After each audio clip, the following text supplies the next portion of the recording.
반갑습니다. 오늘은 시편 114편의 말씀을 함께 나누도록 할게요. 1절 말씀 제가 읽습니다. 이스라엘이 애굽에서 나오며 야곱의 집안이 언어가 다른 민족에게서 나올 때에 유다는 여호와의 성수가 되고 이스라엘이 그의 영토가 되었도다. 하나님의 언어를 사용하라는 제목으로 말씀을 나누도록 하겠습니다. 찬양시죠. 이스라엘 민족이 애굽에서 나올 때의 상황이 묘사되어져 있지만 시기적으로는 바벨론에서 돌아온 때에 지어진 것으로 이해할 수 있습니다. 이 시편은 여러 가지 이면적인 뜻을 지니고 있는데 애굽에서 나올 때의 상황과 바벨론에서 돌아오는 상황 그리고 나중에 이 세상 끝에 가서 이 말씀이 완전히 이루어지는 예언적인 의미가 모두 다 사실 이 시편 속에서 발견되어지고 있다는 거죠.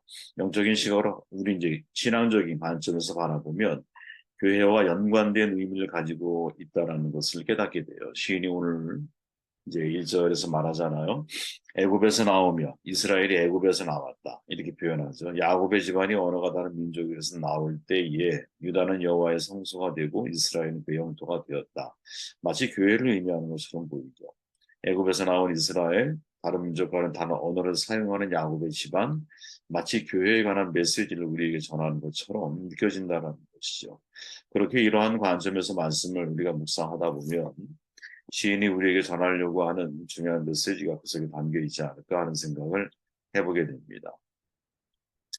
먼저 1절 말씀을 보면 이스라엘이 애굽에서 나오며 야곱의 집안의 언어가 다른 민족에서 나올 때에 교회는 세상에서 부름받은 사람들이라는 거죠. 이거는 뭐 지금 우리에게 있어서는 너무나 상식적인 이야기이기 때문에 교회를 그냥 예배당을 교회로 인식하거나 생명 없는 건물을 마치 우리가 그것을 교회인 것처럼 예전에는 그런 의식들을 많이 가졌죠. 그래서 꼭 내가 예배당에 가야만 예전의 표현에 의하면 성전에 가야만 기도할 수 있고 예배할 수 있는 것처럼 우리의 신앙이 예배당 중심적인 신앙생활을 해왔던 것이 사실이죠. 그러나 성경의 본질적인 의미로 들어가 보면 교회는 정말 부름받은 사람들의 모임이잖아요. 시인이 말하죠. 이스라엘이 애굽에서 나왔다 이렇게 표현하죠. 하나님께서 우상의 도시 갈대아 우르에서 아브라함을 불러내신 것처럼 또 이스라엘을 이집트의 압제 속에서 불러내시는 것이죠. 이것은 마치 세상이란 죄의 자리에서 부름받은 바로 우리들, 하나님의 사람들을 가리키는 의미로 다가온다는 거죠.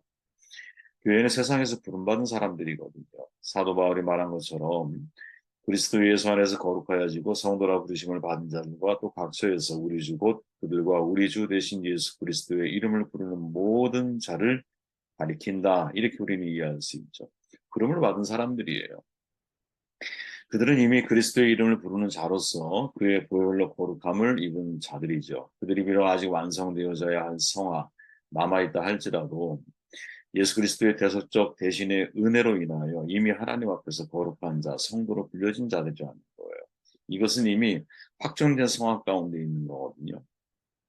여러분, 저와 여러분들이 항상 혼돈하기 쉬운 것 중에 하나가 칭의와 성화의 관계를 우리가 한데 묶어서 이해하는 경향이 있다는 거죠.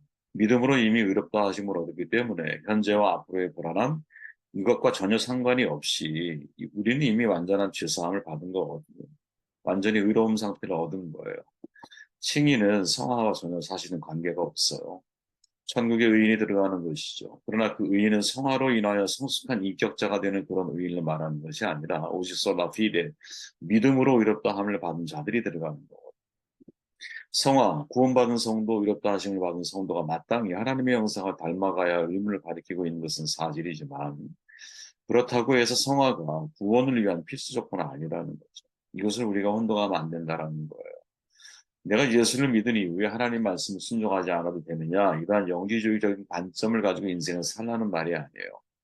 우리가 구원받은 이후에 행위로 말미암아 구원을 지속하려고 하는 이런 관점에서의 성화가 아니라 우리가 하나님의 자녀가 되었기에 내가 거룩하니 너희도 거룩하라. 하나님의 성품을 따라 인생을 살아가려고 하는 삶의 의지를 가지고 또 그건 역시 우리의 의가 아니라 성령, 보혜사 성령이 나를 도와주셔야 내가 성화의 과정 속에서 정말 믿음의 장성한 분량뿐 아니라 하나님의 아들로서의 그러한 존재감에 맞는 정체성에 맞는 그러한 삶을 내가 살아가려고 하는 이러한 삶의 태도를 가지고 살아가야 한다는 거죠. 분명 우리는 여러분 거룩한 공동체가 되어야 되는 거거든요. 나는 너희 하나님이 되려고 너희를 애굽 땅에서 인도하여낸 여호와 내가 거룩하니 너희도 거룩할지니라. 이렇게 말씀을 하고 계시죠. 하나님의 자녀가 된 성도들 당연히 하나님의 형상을 닮아서 내가 거룩해지려고 노력을 하고 수고를 해야 되는 게 분명하거든요. 그럼 우리가 어떻게 거룩해질 수 있을까? 물론 나중에 이 부분에 대해서 다시 다룰 시간이 있을 것이기 때문에 오늘 여기에서 한 가지만 다룬다면 진짜 우리가 거룩한 공동체가 되기 위해서 저는 1순위가 소유권 이양이라고 저는 생각을 하고 소유권 이양. 내 소유권을 명확히 해야 한다라는 유명한 네덜란드의 신화자 카이프가 한 말이죠. 우리 인간 실존의 모든 영역에서 만유의 주권자인 그리스도가 내 것이다라고 외치지 않은 곳은 한치도 없다. 거꾸로 이야기하면 모든 것들은 다 누구? 예수 그리스도의 소유라는 것이죠. 교회는 그 소유권을 여러분 하나님께 양도하고 하나님이 나의 주인이라는 사실을 인정할 때 진짜 나의 삶에 거룩한 삶이 내가 회복이 되어질 수 있는 거거든요. 영어의 처치, 독일어는 킬케라 그러잖아요. 주님의 라는 뜻의 이 큐리아코스라고 하는 단어에서 나온 거거든요. 쉽게 말하면 소유격이라는 거예요. 소유격. 주님의 것이라는 거죠. 주님의 다스림을 받는 사람들이 바로 교회라는 거예요. 저는 이것이 사실은 교회의 거룩함을 유지하고 내가 거룩한 삶을 살아가는 데 있어서 내가 하나님 앞에 온전하게 헌신되어져야 되잖아. 하나님 한 분만을 위해서 내 인생이 구별되어지는 게 진짜 거룩이잖아요. 그랬을 때 소유권을 내가 갖느냐, 아니면 하나님께 양도하느냐. 인생의 주인을 나라고 생각하느냐, 아니면 하나님이라고 생각하느냐. 내가 하고 싶은 일을 할 것이냐, 아니면 내게 하라고 주신 일을 할 것이냐. 이 기로점에서 하나님의 것을 선택할 수 있는 사람이 진짜 헌신된 사람이고 그 사람이 하나님께 소유된 인생을 살아가는 사람이 아닌가 그런 생각을 해보게 됩니다. 다시 1절 말씀 이스라엘이 야곱에서 나오며 야곱의 집안이 언어가 다른 민족에서 나올 때에 교회는 하나님의 언어를 사용해야 한다는 거예요. 되게 독특한 표현이에요, 여러분. 야곱의 집안이 언어가 다른 민족에서 나올 때 언어가 다른 민족 이때의 이 언어가 다르다라는 이 히브리 원문이 뭐냐면 라즈인데 직역하면 야만적으로 말한다라는 거예요. 다시 말하면 하나님을 알지 못하고 부르는 모든 사람들의 말은 무엇이라고 야만적인 말이라고 표현을 하고 있다는 거죠. 우리가 히브리어를 반드시 해야만 하느냐 그걸 말하는 것이냐 그 말이 아니죠 여러분. 지금 시인이 말하고 있는 것은 야곱의 집안, 즉 선택받은 언어. 내가 선택받은 하나님의 사람들, 선택받은 교회들은 언어가 달라야 한다. 세상의 언어가 달라야 한다. 히브리어를 배워라 이 말이 아니라 우리가 사용하는 언어가 하나님의 언어가 되어야 한다. 사랑의 언어가 되어야 한다. 사람들이 나의 말을 들으면 나의 말 속에서 하나님의 언어를 들을 수 있도록 우리의 말이 훈련되어져야 한다. 전 참 중요한 문제가 아닌가. 제 자신에게 큰 도전이 됐던 말 가운데 하나예요.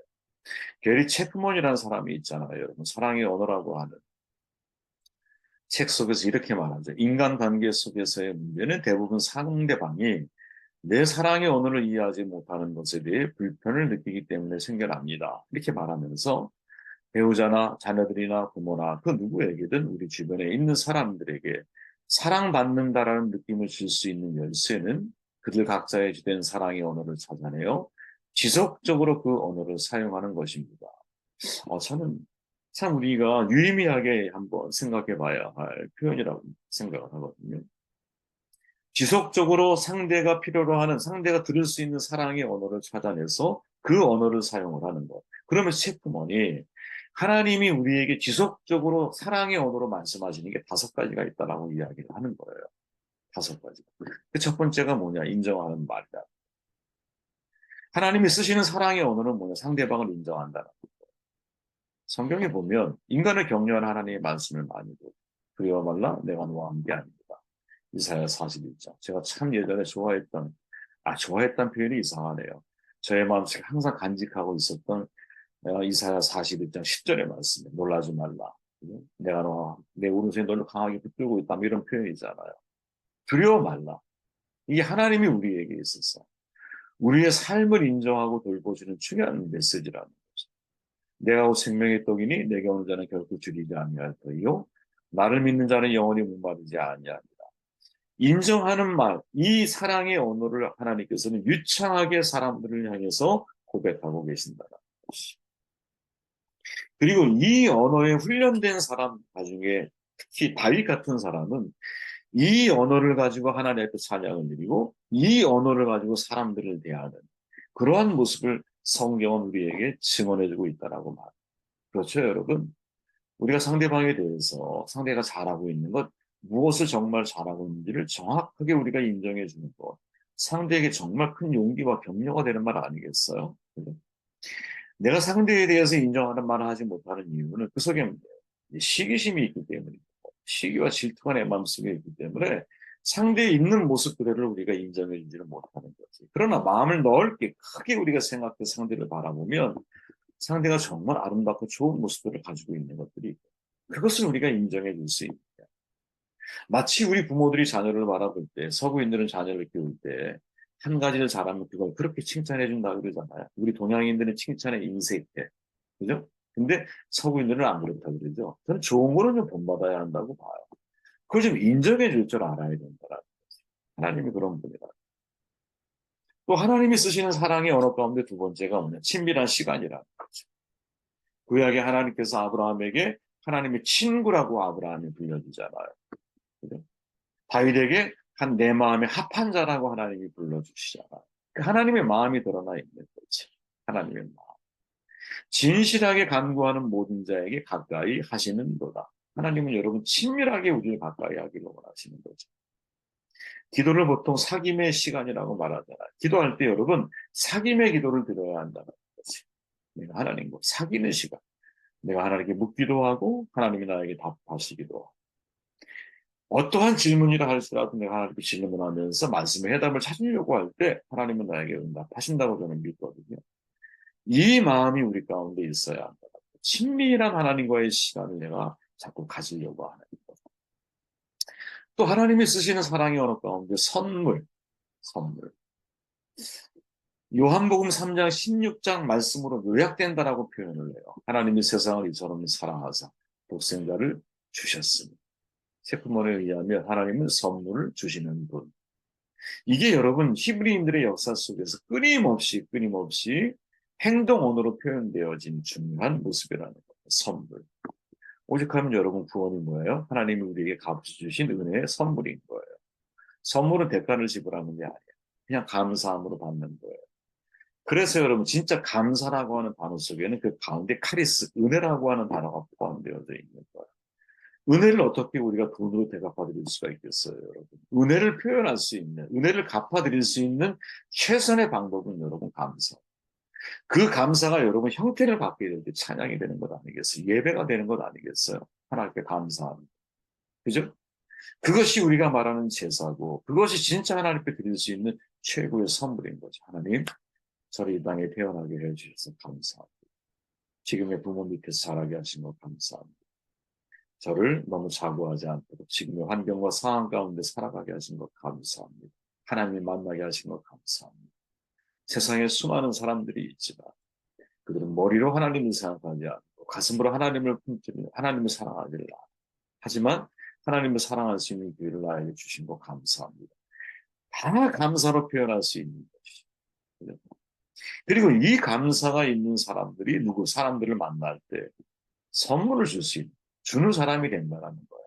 주는 사람. 그죠? 내가 give and take를 할 줄 알아야 돼. take and give가 아니라 신앙인의 출발은 여러분. 신앙인의 출발은 저는 give and take의 자리에 설 수 있을 때 기꺼이 그런 마음을 가지고 내가 인생을 살아갈 때 그때 우리를 통해서 세상이 아름다워지는 것이 아니냐. 이 선물이 여러분 정말 사랑의 언어인 것 같아요. 내가 전혀 기대치 않은 사람들을 통해서 받은 낯선 선물이지만 그 선물 하나가 우리의 마음을 기쁘게 하고 행복하게 하자. 또 말하죠. 봉사. 하나님이 쓰시는 사랑의 언어는 봉사라는 게 있다. 이렇게 말하죠. 하나님의 봉사, 예수님의 삶을 통해서 그대로 우리에게 드러나죠. 그죠? 어떤 봉사로? 가르침을 통해서. 어떤 봉사로? 진짜 사람들의 삶이 필요한 것들을 채워주는 모습을 통해서.